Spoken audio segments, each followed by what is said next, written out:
All right, let's rock out some music history. Oh, through the bass!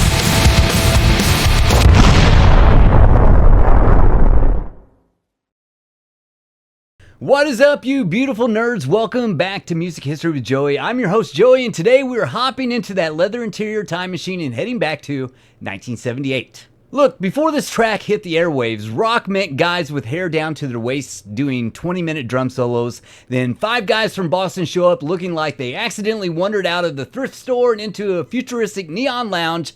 I'm talking about the Cars. Today we're dissecting the DNA of the ultimate perfect pop song. Just what I needed. It's got the crunch, it's got the synths, and it's got that I'm too cool to care vibe that changed everything.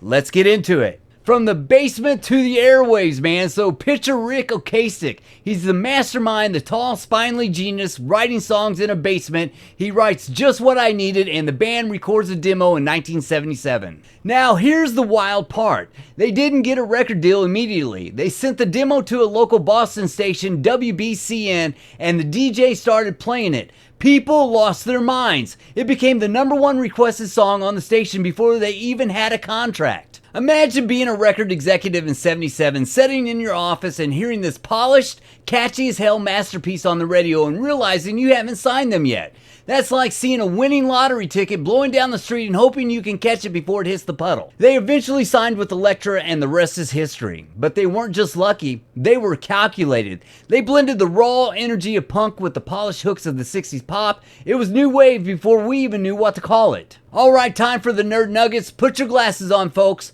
because we're going deep. I'm talking real deep. Won't you ask me, Joey, how deep are we gonna go?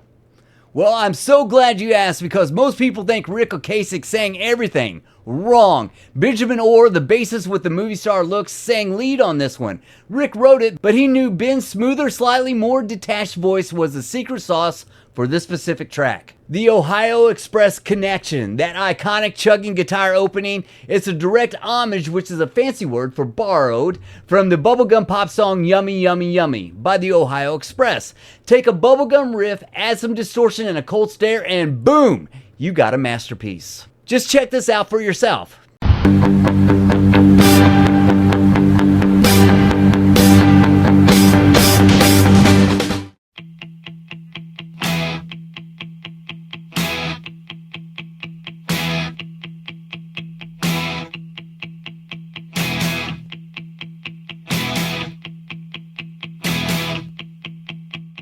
Do you see what I mean? They're almost identical. That signature synth bleep bloop melody, that's Greg Hawkes on a Korg 700S. Check it out.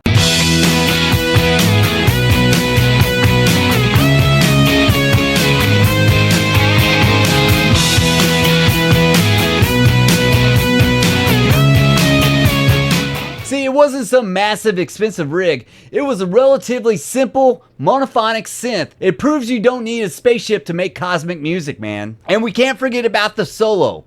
Elliot Easton's guitar solo is a masterclass. It's exactly 16 bars of pure melodic perfection.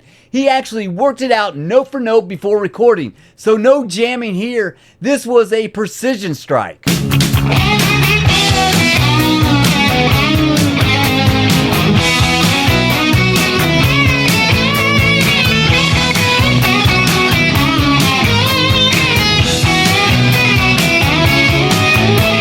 So why does this song still slap in 2026? I'm glad you asked. Because it's cynical, but it's sweet.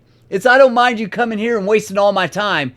That is the most relatable I Like You ever recorded in history.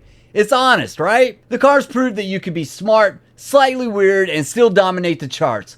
Without Just What I Needed, you don't get the Killers, you don't get Weezer, and you certainly don't get the specific brand of cool that defines the 80s. So next time you're at a red light and those palm muted power chords kick in, turn it up. Give a little nod to Rick, Ben, Elliot, Greg, and David. They knew exactly what we needed. I'm Joey, this has been Music History with Joey, and remember, keep it sexy, keep it rocking, and I'll see you on the next one. Peace.